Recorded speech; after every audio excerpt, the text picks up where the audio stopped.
सुप्रभात विद्यार्थियों।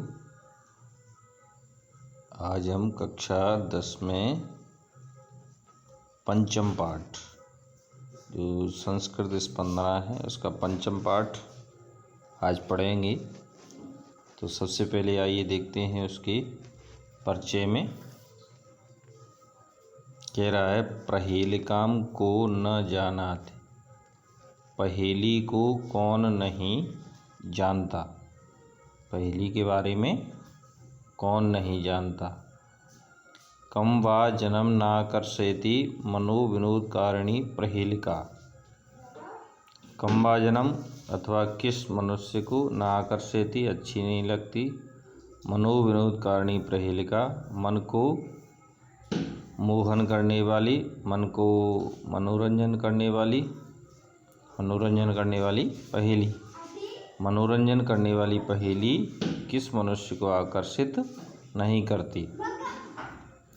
ऐसा खलु मनोरंजनस्य प्राचीना विधा वर्तते। यह निश्चय ही मनोरंजन की सबसे प्राचीन विधि है। सबसे प्राचीन विधि है मनोरंजन की। पहेलियाँ पूछना। प्रहेलिका प्रवलिका उक्ति वैचित्र्यं वाक्येल इत्यादि पर्याय शब्दाः सन्ति।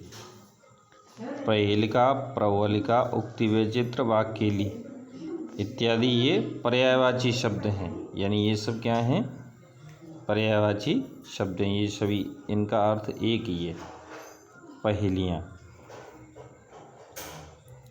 प्रायशः विश्वस्य सर्वासु भाषासु प्रहेलिका प्रचलति। अधिकतर विश्व की सभी भाषाओं में प्रहेलिका यानी पहेलियाँ चलती हैं। सभी तरीक़ा की जो भाषाएं हैं उनमें पहेली चलती है। आंग्ल भाषा में प्रहेलिका कृते पजल रिडल इत्यादि शब्दस्य प्रयोगः प्रसिद्धः। अंग्रेजी भाषा में प्रहेलिका के लिए यानी पहेली के लिए पजल या रिडल इत्यादि शब्दों का प्रयोग प्रसिद्ध है। यानी अंग्रेजी में उसको पजल या रिडल कहते हैं।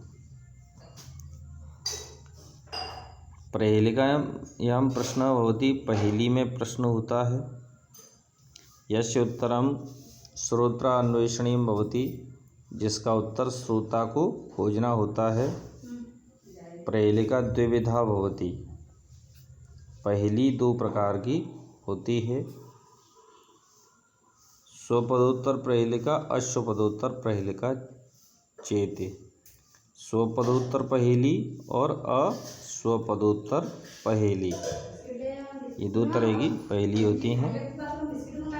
स्वपदोत्तर प्रहेलिकायां पृष्ठस्य प्रश्नस्य उत्तरं प्रहेलिकायाः पदेषु एव क्वचित् निहितं भवति।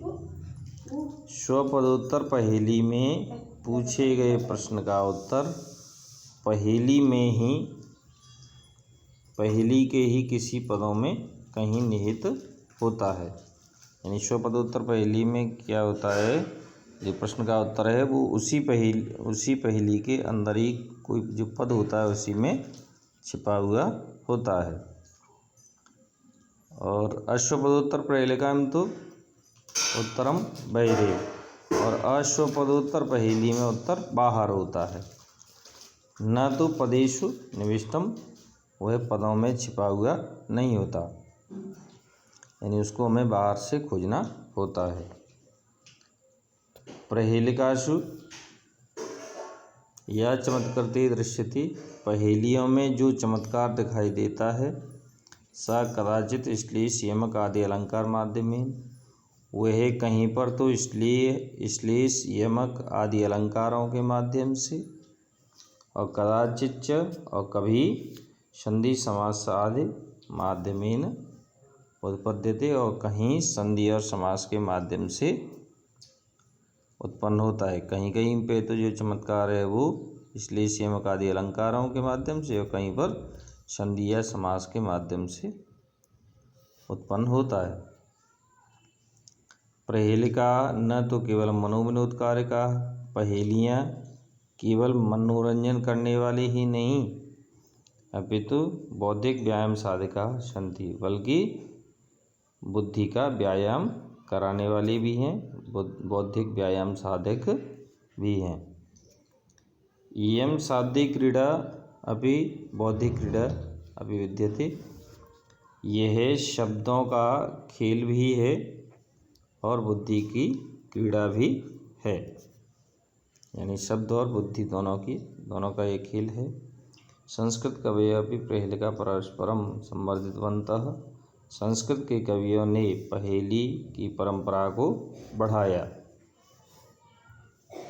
अस्मिन् पाठे काचन प्रसिद्धा प्रहेलिका विविधेभ्यः ग्रंथेभ्यः समाकृत्य प्रस्तूयन्ते।